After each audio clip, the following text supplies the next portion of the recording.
नमस्कार, न्यूज़ 88 में हाजिर हैं और पहली खबर 8 बजे आपको बता दें उज्जैन से जुड़ी हुई आ रही है। यहाँ पे नाबालिग से बलात्कार के मामले में पुलिस ने एक आदमी को पकड़ा है। पुलिस ने कई सीसीटीवी फुटेज को खंगाला है। पुलिस की टीम जांच में जुटी हुई है। तमाम सबूतों को जोड़ा जा रहा है। पुलिस ने घटना के 72 घंटे बाद एक व्यक्ति को पकड़ लिया है और इस पर एसपी जो हैं उज्जैन के सचिन शर्मा, आइए सुनते हैं उन्होंने क्या कहा।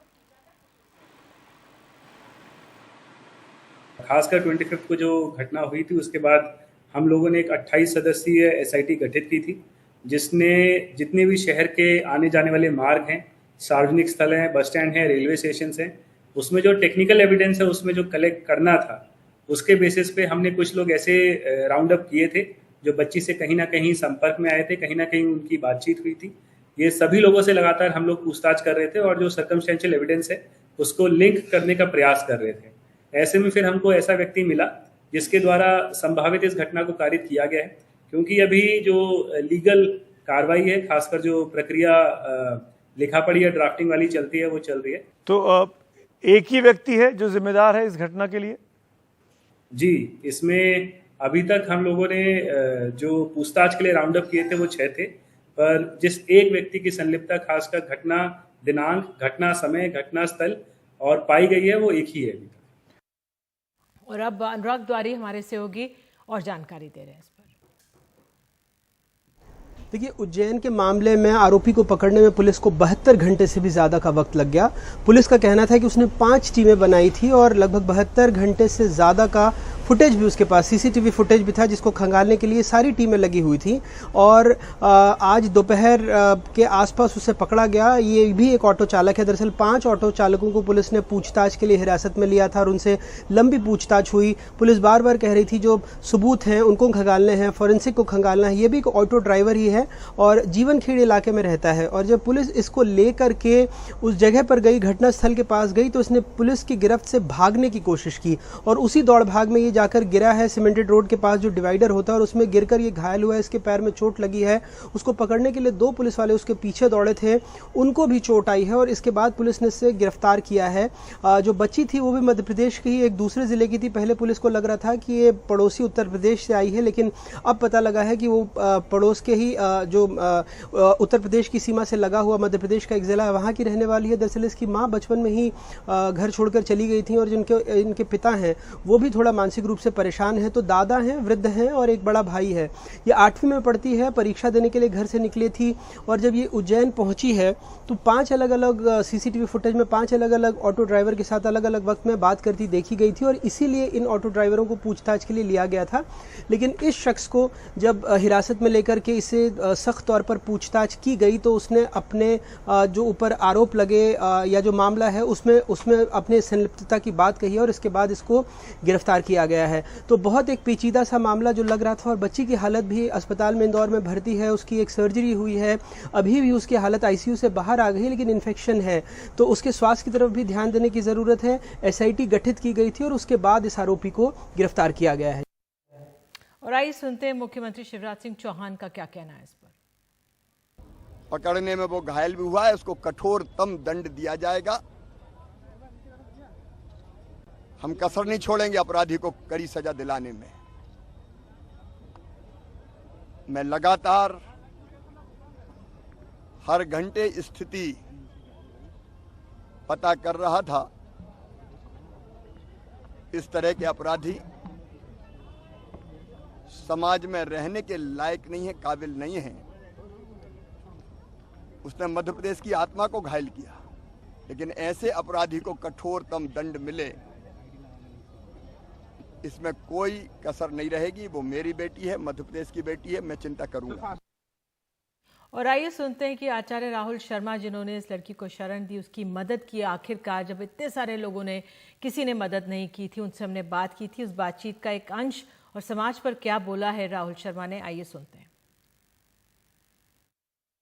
ये सूचना हमारे पास पहुंची है कि कई घरों से वह कई रास्ते से गुजरी है।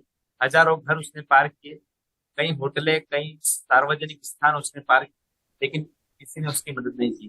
कई वीडियो में यह भी देखा, कहीं मकान के द्वार वह खटखटा रही है, अपनी मदद के लिए भीख मांग रही है, लेकिन उसने किसी ने भी उसकी कोई मदद नहीं की। यह बहुत देख करके हम लोगों को बहुत शर्म आती है। आज मानव के मकान में मानवता के साथ साथ आज हम लोग इतना कुछ अंधकार में जा रहे हैं।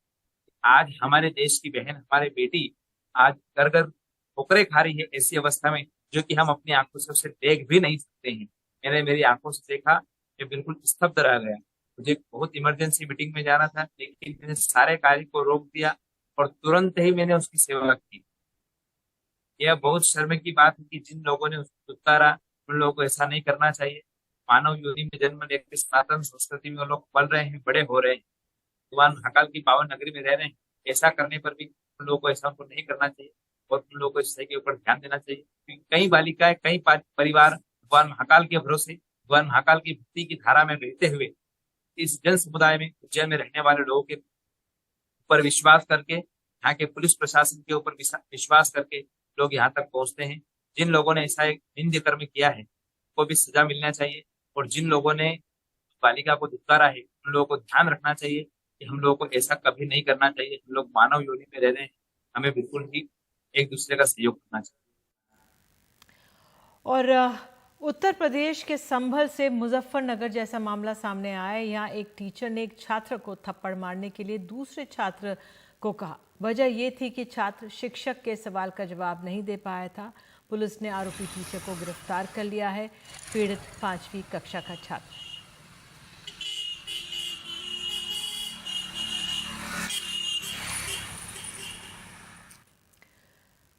कांग्रेस के विधायक सुखपाल सिंह खेरा को गिरफ्तार कर लिया गया है। ड्रग्स मामले में गिरफ्तारी हुई है। चंडीगढ़ के उनके आवास से उनको गिरफ्तार किया गया है। गिरफ्तारी के दौरान खेरा फेसबुक पर लाइव भी हुए और पुलिस अधिकारी से बहस करते नजर आए। पुलिस ने थोड़ी देर में पहले उन्हें कोर्ट में पेश किया, जिसके बाद खेरा को 2 दिन की पुलिस रिमांड पर भेजा गया है। अब इस गिरफ्तारी के बाद एक बार फिर से आम आदमी पार्टी और कांग्रेस आमने सामने आ गई हैं। लगातार कई मसलों पर दोनों पार्टियों में खींचतान देखने को मिल रही है।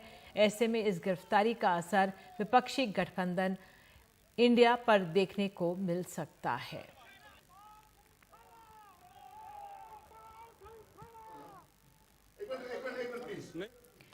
और अब खबर है गुजरात से आ रही है। गुजरात के अहमदाबाद में एक वीडियो सोशल मीडिया पर वायरल हो रहा है। इस वीडियो में एक शख्स एक महिला को बुरी तरह पीट रहा है। ये वीडियो अहमदाबाद के पौष इलाके सिंधु भवन रोड पर स्थित एक स्पा सेंटर की है।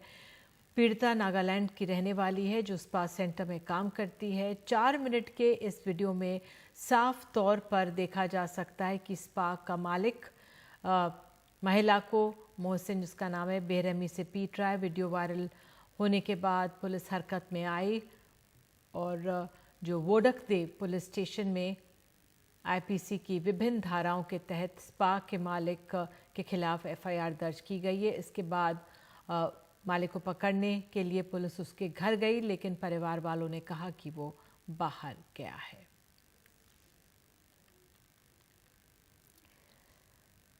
उधर आपको बता दें, मुरादाबाद के बैंक ऑफ बड़ौदा के एक लॉकर में रखे गए 18 लाख रुपए दीमक खा गए। ये पैसे एक महिला ने अपने लॉकर में रखे थे। बैंक के अधिकारी इस मामले में कुछ भी कहने से कतरा रहे हैं।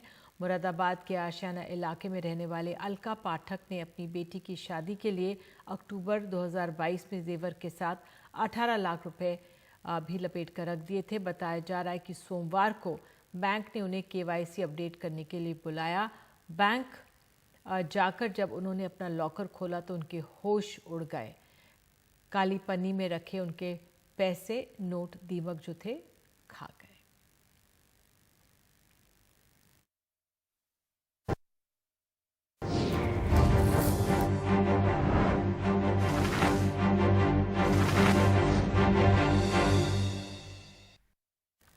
आज अनंत चतुर्दशी है और आज गणपति बप्पा को विदाई दी जा रही है। 10 दिनों की पूजा अर्चना के बाद आज मुंबई में और कई राज्यों में गणेशोत्सव का ये आखिरी दिन है। गणेश मूर्तियों के विसर्जन के लिए कई बड़ी संख्या में भक्त सड़कों पर उतरे हैं।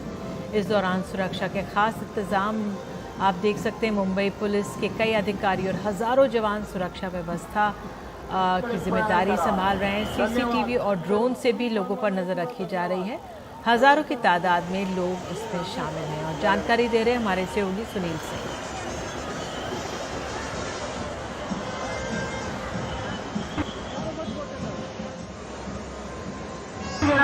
लालबाग के राजा की सवारी दोपहर 1 बजे निकली थी अपने दरबार से और ये श्राप बिल्डिंग पुष्प के पास पहुंची है और अब इस पर पुष्प वृष्टि हो रही है इन पर। और इनको देखने के लिए देखिए, जब दोपहर में 1 बजे जब लालबाग के राजा की सवारी निकली थी तब भी इसी तरह की पूरी भीड़ थी, पूरा हुजूम था, भक्तों का पूरा जनसागर उमड़ा हुआ था और अभी भी वैसे ही भीड़, भक्तों का जनसैलाब वैसा ही है यहाँ पर। और एक झलक पाने के लिए लोग आतुर हो रहे हैं। घंटों से लोग इंतजार कर रहे थे लालबाग के राजा के एक झलक यहाँ पाने के लिए। इस दौरान बारिश हुई लेकिन कहीं से कोई हिला नहीं।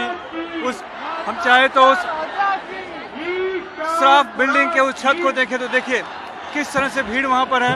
फ्लाईओवर के ऊपर अगर हम जाके देखें तो फ्लाईओवर पे भी बड़ी संख्या में लोग जमा हैं और नीचे सड़क पे अगर हम बात करें तो सड़क पे तो पूरा एक तरह से कह सकते हैं कि जनसागर उमड़ा पड़ा है और ये भीड़, ये भक्तों का ये तांता इसी तरह से आगे बढ़ता जाता है लालबाग के राजा के साथ।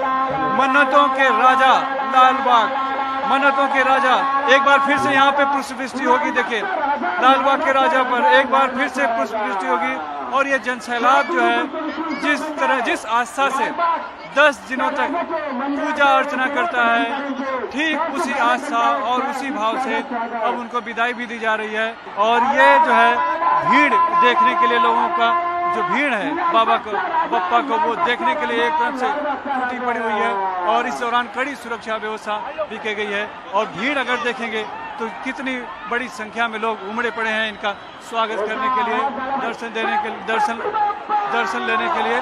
और इसी तरह से ये सवारी लालबाग के राजा की धीरे धीरे आगे बढ़ेगी और ये यहाँ से होते हुए चिंच पोखली जाएगी, चिंच पोखली से भाई खल्ला से नागपड़ा और फिर गोल देवल होते हुए फिर गिरगांव चौपाटी जाएगी। जिस गति से सवारी चलती है, जितनी बड़ी संख्या में लोग इससे चलते हैं, यही वजह है कि लालबाग की सवारी जो है सुबह 7, साढ़े 7 बजे आकर गिरगांव चौपाटी पहुंचती है और फिर उनका विसर्जन किया जाता है। और अब जाते जाते आपको बता दें, रियल एस्टेट कारोबार से जुड़े जानकारों के मुताबिक भारत में 2030 तक रियल एस्टेट की बिक्री $1 ट्रिलियन तक पहुंच जाएगी, जो भारत की जीडीपी में लगभग 13% का योगदान देगी। कोविड काल के बाद रियल एस्टेट बाजार में अच्छी खासी तेजी देखी गई है।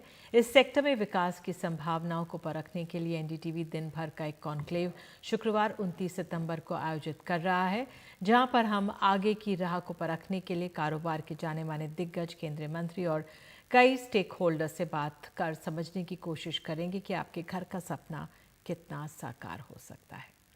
इसी के साथ इतना ही।